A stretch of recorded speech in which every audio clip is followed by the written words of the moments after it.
Ladies and gentlemen, welcome to the National Timely Action Hour podcast. This is the show where we talk about everything from video games to comic books and everything in between. My name is Aiden, and I hope that you're doing well today. We are on Season 3, Episode 17. This is going to be my ranking of the pistols that the player can use in the video game Red Dead Redemption 2.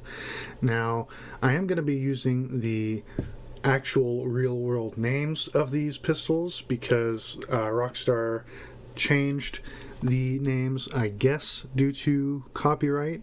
Although, since the game does take place in the year 1899, that's over 100 years, so I don't know if there would still be copyright issues, but the game did release in 2018, so I guess that's why.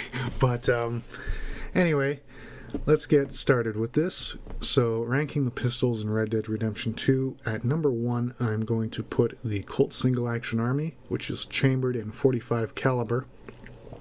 The reason for this is because I think that the single action is the most iconic pistol that one would think of when thinking of this era, especially in the cowboy setting. Although there were a lot of better pistols developed around this time that the game is set, which is why I have a lot of them on the list. But when you're wanting to do a cinematic playthrough of a cowboy video game, you want to have the single action with you. And since it's .45 caliber, it is pretty powerful. And since it is a revolver, you get 6 shots, and it is I guess the stopping power of the .45 is enough, but that's just me. Then at number 2 we have the Luger P08, which is chambered in 9mm, and you're thinking, hey, you just said the game takes place in 1899. Luger pistol was adopted by the German army in 1908. Yeah, but it was developed around the same time, and the next year, 1900, the Swiss Army adopted it. So you could say, hey, it was in development. Maybe they illegally stole the gun as like hey, this is a new pistol I heard about. Let's go get one so we can kill people faster. But you can just go into the gun store in the game and buy it, so it's a little strange. That is going to be the case with a lot of other guns on this list. But as a pistol, it is top of the line, and 8-round magazine, cock the gun, bang, bang, bang, bang, bang, you're dead, you're dead, you're dead. And it is one of the best guns in the game, in my personal opinion. A lot of people would agree with me, I'm sure. And if you do agree with me, please go to the comments section and let me know. And while you're down there, please subscribe to the National Timely Action Hour podcast and share this with your friends so that they can get caught up on this. And also check out my YouTube channel, the National Timely Action Hour, for comic book reviews, movie reviews, video game gameplays, and all sorts of fun videos like that. Then at number 3 we have the Colt Schofield 1873, chambered in .45 caliber. Normally I would put this higher on the list, but I just think that the single action is a bit more iconic and the Luger a bit more powerful.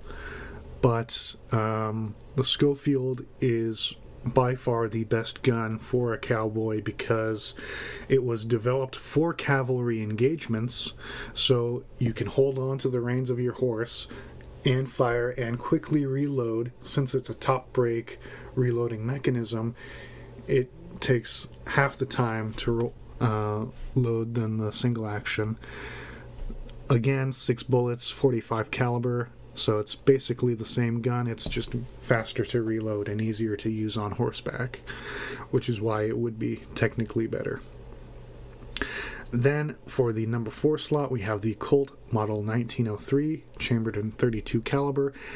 This is an 8-round magazine fed blowback pistol. I believe it was also developed by John Browning, who made the Colt 1911 and the Browning High Power, but please correct me if I'm wrong. And the reason why I have this in the number 4 slot is because since it is magazine fed, it is a lot easier to reload and take on a group of people who are swarming you, and I just think that it's a great gun. Then at number 5, we have the Mauser C96 broom handle, chambered in 7.63 millimeter, 10 rounds, stripper clip fed, semi-automatic, like the Colt and the Luger. So basically the same mechanics, but it is higher capacity. So one would think that it's going to be higher on the list, but I'm thinking as a cowboy game, if we want to go with a cowboy aesthetic, it would be lower. But if we're just talking about best ways to kill your enemies and survive to tell the tale, you want to use the Mauser. And then moving on to the number 6 slot, we have the Smith & Wesson Model 10, which is chambered in .38 caliber.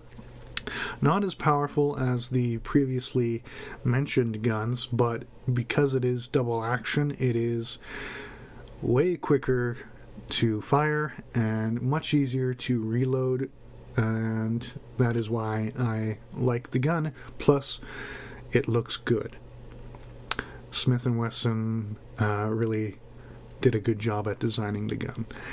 Then at number 7, we have the Lamont revolver, which is chambered in .42 caliber. This is a cap and ball revolver, so it is sort of a devolution of the guns that I've mentioned before, but it does have a 9-round capacity.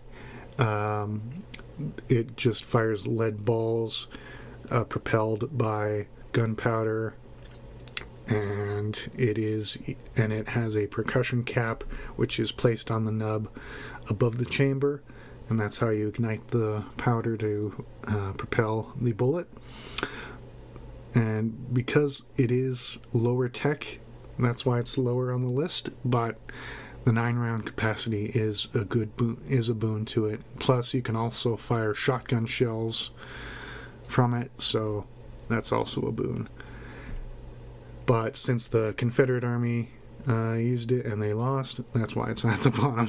But no, there is one gun that is worse than the Lamont, and that is the Volcanic pistol, chambered in .41 caliber.